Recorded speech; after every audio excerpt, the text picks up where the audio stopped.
Hello everyone, कैसे हो आप सब लोग। तो यहाँ पे हम मार्केट के अंदर ट्रेड बनाने वाले हैं। आज हमें ऑलमोस्ट फ्लैट वगैरह ओपनिंग देखने को मिला। अब देखिए, अगर ये मार्केट थोड़ा बहुत गैप ओपन होता या फिर गैप डाउन ओपन होता, वो हमारे लिए बेटर रहता, क्योंकि मार्केट में जब एग्जैक्टली फ्लैट ओपनिंग होता है वहाँ पे क्या होता है, आसपास क्लोजिंग प्राइस होता है। क्लोजिंग प्राइस होने के कारण मार्केट क्या करता रहता है, दोनों साइड के मोमेंटम मार्केट करता रहता है। दूसरा, यहाँ पे हमें नजर आ रहा था कि बैंक निफ्टी और निफ्टी में तो ब्रेकडाउन हो चुका है, लेकिन सेंसेक्स ने 80,000 के लेवल का ब्रेकडाउन नहीं किया है। तो ऐसे में ये मार्केट के अंदर हमेशा बना रहता है कि जो ब्रेकडाउन होता है वो फेलियर में कन्वर्ट हो जाता है, और जो सपोर्ट लेके मार्केट बैठा वो ऊपर चला जाता है। इसलिए हम थोड़ा इंतजार कर रहे थे कि मार्केट के अंदर अगर ये ब्रेकडाउन फेलियर होगा तो मार्केट हमें परेशान कर सकता है, और वैसे भी हमें फ्लैट ओपनिंग में और ज़्यादा परेशानी हमें देखने को मिल सकती है। यही अगर मार्केट थोड़ा गैप मिल जाता या फिर गैप डाउन ओपन होता, उसमें ट्रेड बनाना आसान होता है। तो अभी देखिए, जिस प्रकार का चार्ट बना हुआ है, पुट साइड का हम यहाँ पे ट्रेड मार्केट के अंदर बनाने वाले हैं। सबसे पहले बैंक निफ्टी के अंदर अपना पोजीशन ऐड करना शुरू करेंगे। 1050 क्वांटिटी ऐड कर लेते हैं। उसके बाद अपना सेकंड पोजीशन बनाएंगे सेम क्वांटिटी के साथ 1050। सेंसेक्स में ऐड करेंगे 840 क्वांटिटी, और निफ्टी में ऐड करेंगे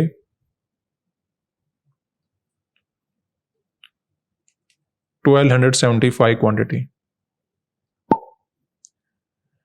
तो यहाँ पे हमें ट्रेड बनाते कुछ प्रॉफिट नजर आना शुरू हो चुका है, जो कि काफ़ी अच्छी बात है, क्योंकि अगर मोमेंटम यहाँ पे डाउन साइड का होता है तो काफ़ी अच्छा यहाँ पे बेनिफिट उठाया जा सकता है।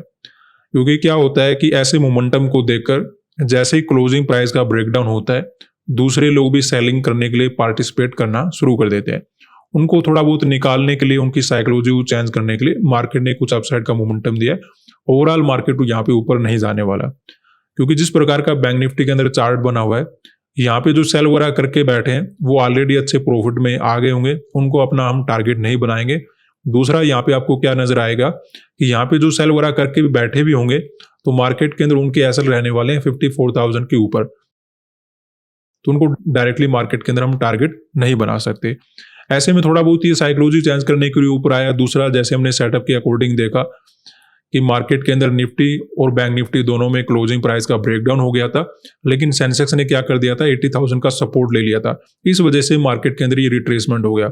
अब देखिए, अगर यहाँ पे सेलर के एसएल होते ना तो ये फिर मार्केट कंप्लीट घूम जाता, लेकिन यहाँ पे सेलर के एसएल अवेलेबल है नहीं, क्योंकि ऊपर के सेलर ऑलरेडी अच्छे प्रॉफिट में बैठे होंगे, इनको हम अपना टारगेट बनाएंगे नहीं। दूसरा, जैसे आपको नजर आ रहा है कि कल भी जो मार्केट ने क्लोजिंग किया था 80,000 का सपोर्ट लेके किया था, तो यहाँ पे भी ज्यादा लोगों ने सेलिंग वगैरह का ट्रेड बनाया नहीं होगा। तो इन सेलर को टारगेट करने की आवश्यकता नहीं है। जस्ट एक रिट्रेसमेंट करके एक साइकोलॉजी चेंज करने का मार्केट ने कोशिश किया, जस्ट एक ट्रैप बनाया, उसके बाद दोबारा से कहीं ना कहीं नीचे चलना मार्केट शुरू कर दिया। तो सेलर को हमें टारगेट बनाना नहीं। जिस प्रकार का मोमेंटम हो चुका है, हमें कंटिन्यू सेलिंग वगैरह देखने को मिल जाना चाहिए। ऐसे हमने बैंक निफ्टी और निफ्टी के अंदर देखा है, क्योंकि मार्केट ने क्या किया, कल काफी देर तक ऊपर होल्ड किया, बायर को ऐड किया। अब देखिए, दो बातें हो सकती थी कि मार्केट बायर को निकालता, फिर अगर ऊपर जाता तो मार्केट कंटिन्यू रह सकता था, लेकिन मार्केट ने क्या किया, और ज्यादा नीचे आ गया।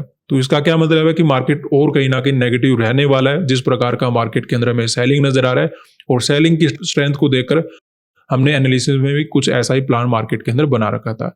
एग्जैक्टली ऐसा ही हमने बैंक निफ्टी के अंदर देखा था कि अगर ये अपने आप को ऊपर होल्ड करता या फिर कुछ रिजेक्शन आकर ऊपर चला जाता, उसमें हम मान सकते थे कि ठीक है, मार्केट ने क्या किया, बायर को निकाला, फिर अगर ऊपर जा रहा है तो मार्केट कंटिन्यूएशन में रह सकता है। लेकिन वैसा ना करके कहीं ना कहीं ज्यादा ही नीचे आ गया। यहाँ पे ज्यादा लोगों ने सेलिंग किया नहीं होगा, क्योंकि ऑलरेडी जब एक मोमेंटम हो जाता है तो वहां पे ट्रेड वगैरह बना नहीं पाते।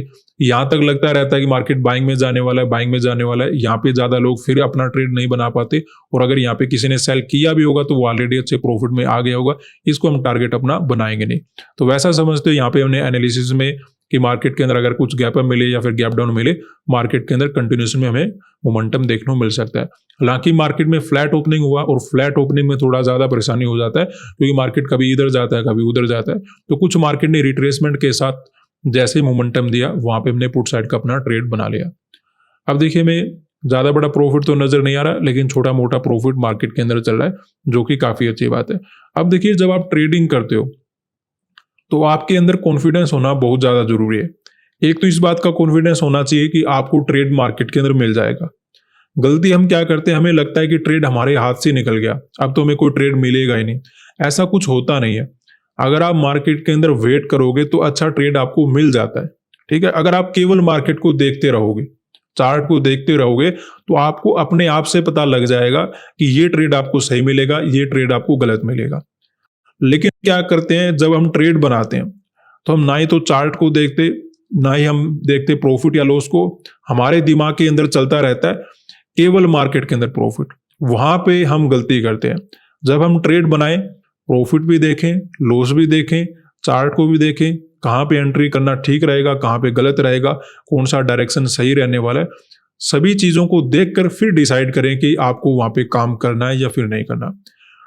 ट्रेड बनाते समय अगर आपको केवल ये नजर आ रहा है कि मेरा प्रॉफिट कितना बनने वाला है, तो वो सबसे बड़ी समस्या है। तो यहाँ पे अगर हम देखें, अपनी ट्रेड में लॉस इंक्रीज होना शुरू हो चुका है। सबसे बड़ी समस्या ये है कि बैंक निफ्टी ओवरऑल ऊपर जाने की कोशिश कर रहा है।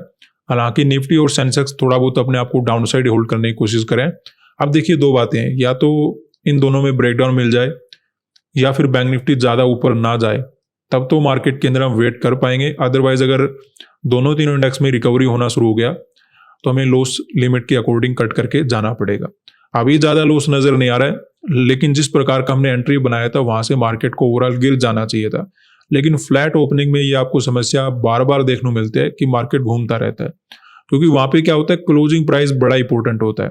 जैसे ही नीचे चलना शुरू करेगा ट्रेडर एक्टिवेट हो जाएंगे, जैसे ही ऊपर चलना शुरू करेगा वहां पे ट्रेडर एक्टिवेट हो जाएंगे। तो फ्लैट से अच्छा होता है कि मार्केट थोड़ा बहुत गैप अप या गैप डाउन मिल जाए, उसमें फिर भी एक साइकोलॉजी क्लियर रहता है। लेकिन फ्लैट ओपनिंग में थोड़ा बहुत मार्केट परेशान करता ही है। खैर, कोई प्रॉब्लम नहीं, अभी हमें ज्यादा लॉस नजर नहीं आ रहा, वेट हम यहाँ पे करने वाले हैं। तो यहाँ पे देखिए, अपनी ट्रेड में लॉस कम ना होकर कंटिन्यू इंक्रीज हो रहा है। तो लगता है कि मार्केट के अंदर हमें ट्रेड वगैरह को कट करके जाना पड़ेगा, क्योंकि बैंक निफ्टी ने 800 के ऊपर ट्रेड करना शुरू कर दिया है। आप देखिए, अगर ये ट्रैप भी है तब भी काफ़ी ज़बरदस्त ट्रैप है। अदरवाइज अभी तो जिस प्रकार का मोमेंटम मार्केट कर रहा है, लग रहा है कि डायरेक्शन ही पॉजिटिव देने वाला है। निफ्टी और सेंसेक्स में ज़्यादा रिकवरी तो नहीं है, लेकिन ओवरऑल रिकवरी हो रहा है।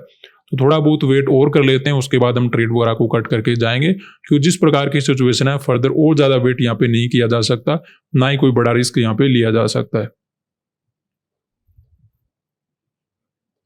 देखते हैं, एक दो कैंडल का और वेट कर लेते हैं।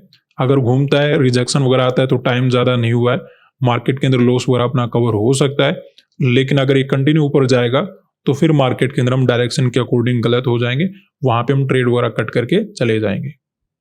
तो यहाँ पे अपना ट्रेड हम कट करेंगे, क्योंकि कंटिन्यू लॉस इंक्रीज होना शुरू हो चुका है। तो और ज़्यादा हम वेट मार्केट के अंदर नहीं कर पाएंगे। अगर थोड़ा बहुत वेट किया जा सकता था तब तक किया जा सकता था, अगर हमें कोई रिजेक्शन वगैरह नजर आता। लेकिन मार्केट अगर कंटिन्यू ऊपर जा रहा है तो ऐसे में हमें ट्रेड वगैरह को कट करके चले जाना चाहिए, क्योंकि हमारे अकॉर्डिंग जिस प्रकार की सिचुएशन थी, इन शेयर को अपना टारगेट हम नहीं बनाना चाहते थे। जैसे ही ब्रेकडाउन होकर मार्केट ने रिकवरी किया तो लगा कि मार्केट ने एक ब्रेकडाउन फेलियर दिया है और फिर दोबारा से मार्केट कहीं ना कहीं नीचे जाने वाला है। उसके अकॉर्डिंग हमने पुट साइड का ट्रेड बनाया था, लेकिन फिर से मार्केट ने अपसाइड का मोमेंटम किया और ज़्यादा ही कहीं ना कहीं ऊपर चला गया। ऐसा ही हमें निफ्टी और सेंसेक्स में नजर आ रहा था कि मार्केट ने सपोर्ट वगैरह बना रखा है। मार्केट हो सकता है थोड़ा बहुत सपोर्ट वगैरह लेकर रिट्रेसमेंट वगैरह जाए, लेकिन यहाँ पे आसपास ज़्यादा सेलर बैठे हुए नहीं होंगे, तो इनको हमें टारगेट बनाने की आवश्यकता नहीं है। थोड़ा बहुत मार्केट ऊपर जाएगा, फिर मार्केट के अंदर हमें गिरावट वगैरह मिल जाएगा। लेकिन इन दोनों में भी रिकवरी होना शुरू हो गया, तो निफ्टी और सेंसेक्स में भी रिकवरी हो गया। बैंक निफ्टी कहीं ना कहीं ज़्यादा ही ऊपर चला गया, तो लॉस लिमिट के अकॉर्डिंग हमें कट करके जाना पड़ा। अगर हम यहाँ पे बैठे रहेंगे तो ऐसा लगता रहेगा कि मार्केट यहाँ से गिरेगा, यहाँ से गिरेगा, लेकिन वो हमें बड़ा लॉस दे सकता है।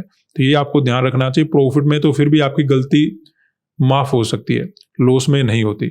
आज के लिए इतना ही, धन्यवाद।